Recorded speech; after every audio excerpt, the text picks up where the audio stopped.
ஒரு சாரடான் மாத்திரம் மிச்சம், அவ்வளவுதான்.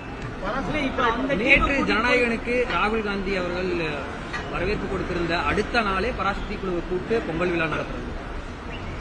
ரெண்டு படத்தையும் நான் பாக்குறதா இல்ல.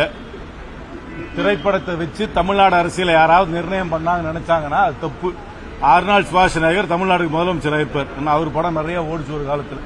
அதனால திரைப்படத்தை வச்சு நீங்க என்னமோ தமிழ்நாடு அரசியலையோ தமிழ்நாடு நரேட்டிவையோ மக்களுடைய எதிர்பார்ப்பையோ மக்களுடைய மனநிலையோ யாராவது வெளிப்படுத்தலாம் நினைச்சாங்கன்னா தமிழ்நாட்டு அரசியல் புரிதல் இல்லாமல் அவர்கள் நடந்து கொள்கிறார்கள் என்று என்னுடைய அர்த்தம். இது என்னை பொறுத்த வரைக்கும் ரெண்டுமே ஒரு கமர்ஷியல் ஆர்கனைசேஷன்ஸ் படம் எடுத்திருக்காங்க.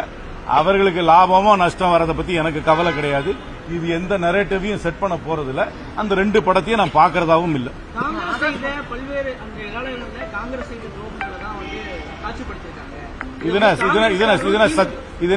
ஹிஸ்டாரிக்கல் டாக்குமெண்டா?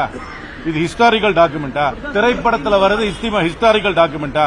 என்ன சிறந்த ஹிஸ்டாரியன்ஸ், அதாவது சரித்திரத்தை படித்தவர்கள், சரித்திரத்தில் ஆராய்ச்சி பண்ணவர்கள் இதை விளக்கி இருக்கிறார்களா? அதனால தயவு செய்து ட்ரிவியலைஸ் பண்ணாதீங்க பாலிடிக்ஸை.